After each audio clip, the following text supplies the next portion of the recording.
Hello guys, welcome back to my beginner English class number 10 and ಇವತ್ತಿನ ಕ್ಲಾಸ್ನಲ್ಲಿ ನಾವು ಕಲಿತಿರೋದು ಪ್ರೊನೌನ್ಸ್. ಸೊ ಡೈರೆಕ್ಟ್ಲಿ ಲಿಸ್ಟ್ಗೆ ಹೋಗೋಣ. So these are the pronounce.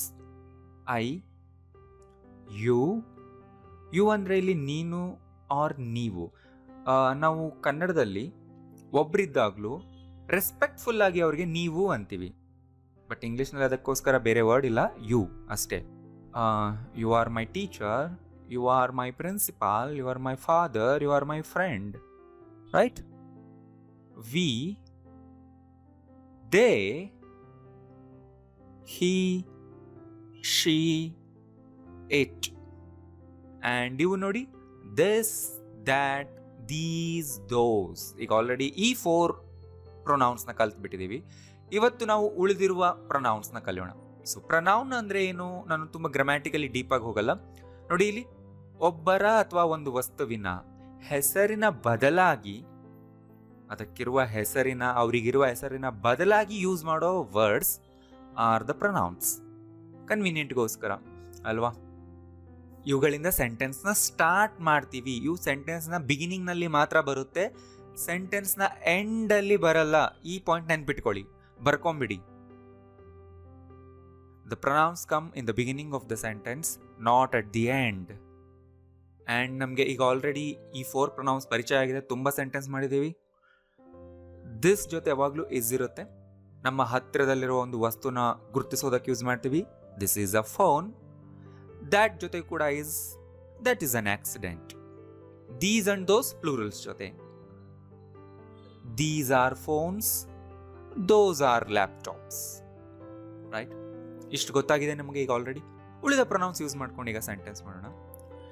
So this ಜೊತೆ ಇಸ್, ದೀಸ್ ಜೊತೆ ಆರ್, ಐ ಜೊತೆ ಆಮ್ ಬರುತ್ತೆ. I am a student. ನೋಡಿ, ಮೇಲಿನ ಸೆಂಟೆನ್ಸ್ನಲ್ಲಿ ನಾವು ವಸ್ತುಗಳನ್ನ ಗುರುತಿಸಿ ಹೇಳ್ತಿದ್ದೀವಿ. ಐಯಿಂದ ಆ್ಯಂಡ್ ಈಗ ಮುಂದೆ ಬರುವಂಥ ಎಲ್ಲ ಪ್ರೊನೌನ್ಸಿಂದ ವ್ಯಕ್ತಿಗಳನ್ನ ಗುರುತಿಸಿ ಹೇಳ್ತೀವಿ. That is the difference. ನಾನು ಯಾರು?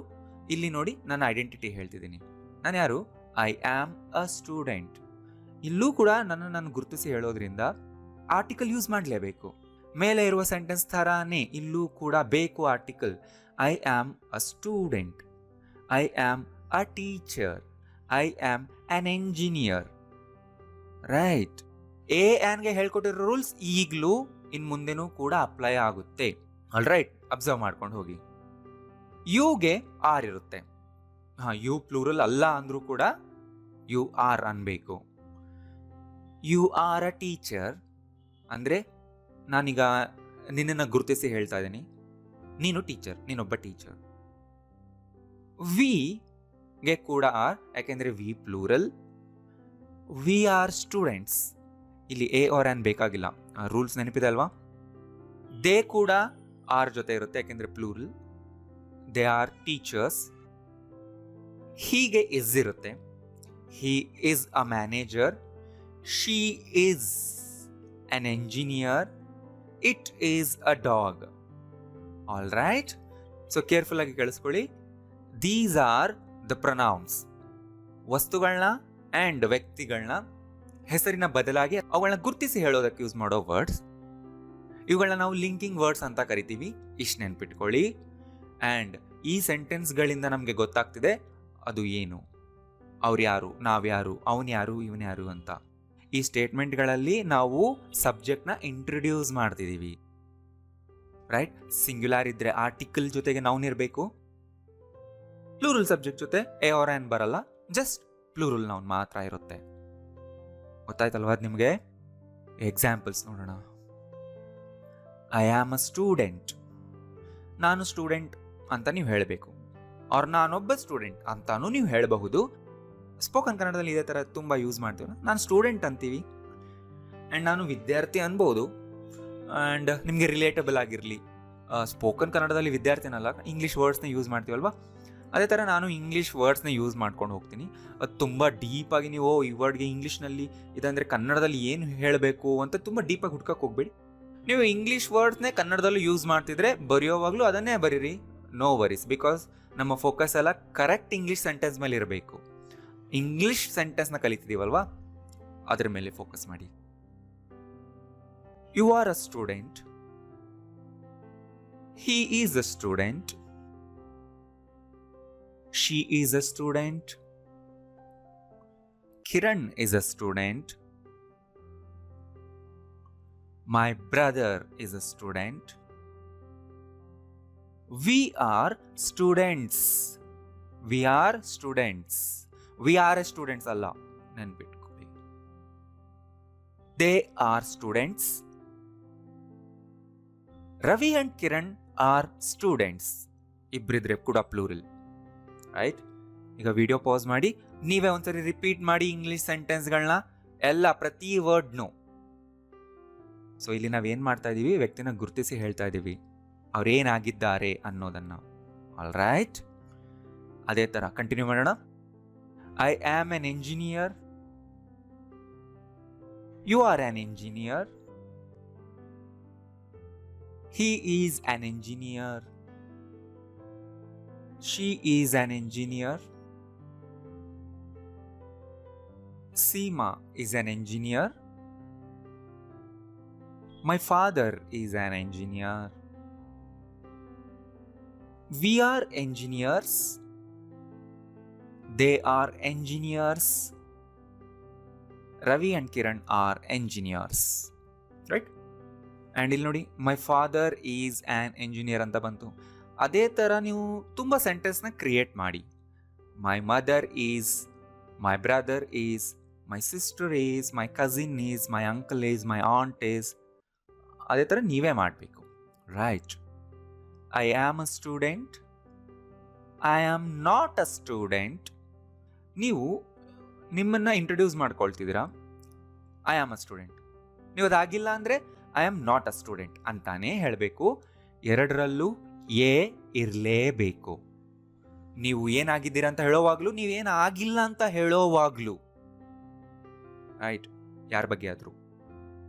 ಆ್ಯಂಡ್ ನೀವು ಏನಾಗಿದ್ದೀರಾ ಅಂತ ಕೇಳೋವಾಗ, ಆರ್ ಒಬ್ಬ ವ್ಯಕ್ತಿ ಏನಾಗಿದ್ದಾರೆ ಅಂತ ಕೇಳೋವಾಗ ಹೂ ಅಲ್ಲ ವಾಟ್ ಯೂಸ್ ಮಾಡಬೇಕು. Like this, what am I ಅಂತ ಅಂದರೆ ನಾ ಏನಾಗಿದ್ದೀನಿ ಅಂದರೆ ಅವರ ಪೊಸಿಷನ್ ಅಥವಾ ಅವರ ಪ್ರೊಫೆಷನ್, ಅವರ ಐಡೆಂಟಿಟಿ ಬಗ್ಗೆ ಕ್ವೆಶ್ಚನ್ ಮಾಡೋವಾಗ ಹೂ ಅಲ್ಲ ವಾಟ್. ಗೊತ್ತಾಯ್ತಾ? ನೆನ್ಪಿಟ್ಕೊಳ್ಳಿ. You are a teacher. You are not a teacher. Who are you ಅಲ್ಲ ವಾಟ್ ಆರ್ ಯು. ನೀವೇನಾಗಿದ್ದೀರಾ ಅಂತ ಕೇಳೋದು. ನೋಡಿ, ಆಪೋಸಿಟ್ ಪರ್ಸನ್ಗೆ ವಾಟ್ ಆರ್ ಯು ಅಂತ ಕೇಳಿದ್ರೆ ನೀವಿಲ್ಲಿ ಏನಾಗಿದ್ದೀರಾ, ಏನು ಜಾಬ್ ನಿಮ್ಮದು, ನಿಮ್ಮ ಪೊಸಿಷನ್ ಏನು, ನಿಮ್ಮ ಡೆಸಿಗ್ನೇಷನ್ ಏನು ಅಂತ ಕೇಳುವ question what are you. Who are you ಅಂತ ಕೇಳಿದ್ರೆ ನೋಡಿ ಅವ್ರ ಹೆಸರು ಹೇಳ್ಬಿಡ್ತಾರಾಗ. Who are you? I am Ramesh. Who are you? I am Kiran's father. Who are you? I am a human being. ನೋಡಿ ಎಷ್ಟು ವೈಡ್ ವೆರೈಟಿಯಾಗಿ ಆನ್ಸರ್ ಮಾಡ್ಬೋದು ಹೂ ಆರ್ ಯುಗೆ. ಆ ಥರ ನೀವು ಆ ಕಾಂಟೆಕ್ಸ್ನಲ್ಲಿ ಕೇಳೋಂಗಿದ್ರೆ ಹೂ ಆರ್ ಯು ಅಂತ ಕೇಳಿ, ಯಾರು ನೀನು, ರೈಟ್? ಬಟ್ ವಾಟ್ ಅಂದರೆ ಗೊತ್ತಾಯ್ತಲ್ಲ, ಒಬ್ಬರ ಡೆಸಿಗ್ನೇಷನ್, ಒಬ್ಬರ ಜಾಬ್ ಬಗ್ಗೆ, ಅವರ ಪ್ರೊಫೆಷನ್ ಬಗ್ಗೆ ಕ್ವಶನ್ ಮಾಡುವಾಗ ವಾಟ್. ನೀವು ಈ ಥರ ತುಂಬ ಸರಿ ಕೇಳಬೇಕಾಗುತ್ತೆ, ನಿಮ್ಮ ಡ್ಯಾಡಿ ಏನು ಕೆಲಸ ಮಾಡೋದು ಅಂತ. ಅವಾಗ ಸಿಂಪಲ್ ಆಗಿ ಈ ಥರ ಕೇಳ್ಬೋದು, ವಾಟ್ ಈಸ್ ಯುವರ್ ಫಾದರ್ ಅಂದರೆ ನಿಮ್ಮ ತಂದೆ ಏನಾಗಿದ್ದಾರೆ ಅಂತ. ಏನು ಕೆಲಸ ಮಾಡ್ತಾರೆ ಅಂತಲ್ಲ, ಏನಾಗಿದ್ದಾರೆ ನಿಮ್ಮ ತಂದೆ. What is your father. Who is your father ಅಂದರೆ ಯಾರು, ಅವ್ರ ಹೆಸರು ಕೇಳ್ದಂಗೆ ಆಗುತ್ತೆ. ಈಗ ಅಷ್ಟು ಜನದಲ್ಲಿ ಯಾರು ನಿನ್ನ father, who is your father, ಆ ಥರ ಕಾಂಟೆಕ್ಸ್ಟ್ನಲ್ಲಿ ಹೂ ಯೂಸ್ ಮಾಡೋದು. ಆಲ್ ರೈಟ್, ನೆನ್ಪಿಟ್ಕೋಬೇಕು ಇದನ್ನು. ನೆಕ್ಸ್ಟ್ ಟೈಮಿಂದ ನೀವು ಇದೇ ಥರನೇ ಸೆಂಟೆನ್ಸ್ ಯೂಸ್ ಮಾಡಬೇಕು, ಮಾತಾಡಬೇಕು, ಆನ್ಸರ್ ಮಾಡಬೇಕು. She is a beautician. She is not a beautician. What is she. They are lawyers. They are not lawyers. What are they? Is that clear, guys? Confusion ಅಂದರೆ video 2-3 ಸರಿ ನೋಡಲೇಬೇಕು. And ಪ್ರತಿ ಸ್ಲೈಡ್ನ ಎಂಡಲ್ಲೂ ನೀವೇ notes ಮಾಡ್ಕೊಳ್ತಿರ್ಬೇಕು, ನಾ ಹೇಳ್ತಾ ಇರ್ತೀನಿ. And ನೀವು ಮಾಡೋ ಮಿಸ್ಟೇಕ್ಸ್ ನೋಡಿ, ತುಂಬ ಇಂಪಾರ್ಟೆಂಟ್ ಈಗ ಹೇಳೋದು. ಹೀ ಈಸ್ ಡಾಕ್ಟರ್ ಅಂದ್ಬಿಡ್ತೀರಾ. ನೋ, ಆ ಥರ ಒಬ್ಬರನ್ನ ಇಂಟ್ರೊಡ್ಯೂಸ್ ಮಾಡಬಾರ್ದು, ಒಬ್ಬರ ಡೆಸಿಗ್ನೇಷನ್ನು ಆ ಥರ ಹೇಳಬಾರ್ದು. ಹಿ ಈಸ್ ಅ ಡಾಕ್ಟರ್ ಅಂತಾನೆ ಹೇಳಬೇಕು. ದೇ ಆರ್ ಎ ಡಾಕ್ಟರ್ ಅಂತೀರಾ ಪ್ಲೂರಲ್ ಬಂದ್ರೆ? ನೋ. ದೇ ಆರ್ ಡಾಕ್ಟರ್ ಅಂತೀರಾ? No. They are doctors. She is accountant ಅನ್ಬೋದಾ? ನೋ. ಏನ್ ಮಿಸ್ ಆಗಿದೆ? ಶಿ ಈಸ್ ಎ ಅಕೌಂಟೆಂಟ್ ಅನ್ಬೇಕಾ? No. She is an accountant ಅಲ್ವಾ? She is an accountant. And ಇಲ್ಲಿ ನೋಡಿ, they are engineer, wrong. They are an engineer, wrong. They are an engineers, wrong. They are engineers ಅಲ್ವಾ? ಬರ್ಕೊಳ್ಳಿ, ಇದನ್ನು proper ಆಗಿ ಬರ್ಕೊಳ್ಳಿ, ಯಾವತ್ತೂ ಮಿಸ್ಟೇಕ್ ಮಾಡಬೇಡಿ. ನೀವೀಗ ಇಂಗ್ಲಿಷ್ ಕೋರ್ಸ್ನ ಕಲಿತಿದ್ದೀರಾ ಸ್ಟೂಡೆಂಟ್ ಆಗಿ ಅಲ್ವಾ? ಕಲ್ತಾದ್ಮೇಲೆ ಮಿಸ್ಟೇಕ್ಸ್ ಮಾಡಬಾರ್ದು, ಚೆನ್ನಾಗಿ ಕಲ್ತ್ಕೊಳ್ಳಿ. And this is the homework for today, right? ಎಲ್ಲಿ ಪ್ಲೂರಲ್ ಮಾಡಬೇಕೋ ಅಲ್ಲಿ ನೀವೇ ನೋಡ್ಕೊಂಡು ಮಾಡಬೇಕು. ಎಲ್ಲಿ ಯಾವ ಲಿಂಕಿಂಗ್ ವರ್ಡ್ ಯೂಸ್ ಮಾಡಬೇಕು ಅನ್ನೋದನ್ನ ಚೆನ್ನಾಗಿ ನೋಡಿ ಮಾಡಿ ಸಬ್ಮಿಟ್ ಮಾಡಿ. Right? See you in the next class. Thank you.